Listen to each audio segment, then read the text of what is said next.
Welcome back to another technical deep dive here in the debug zone. Today, we're tackling a big question and breaking it down with insights from other users. Hopefully, this clears up some misconceptions and helps you get the answer you need.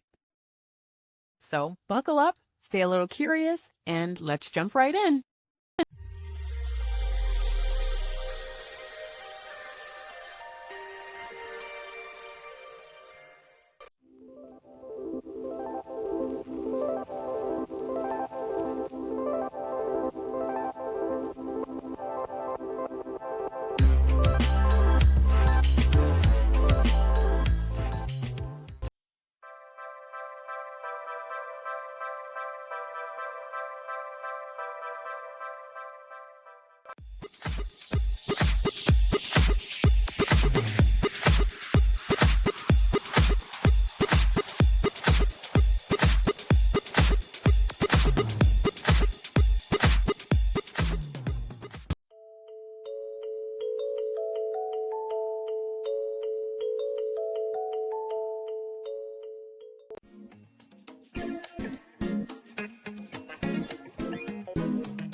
And that's a wrap.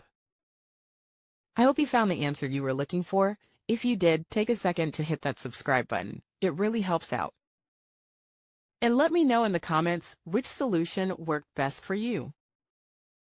See you next time in the debug zone.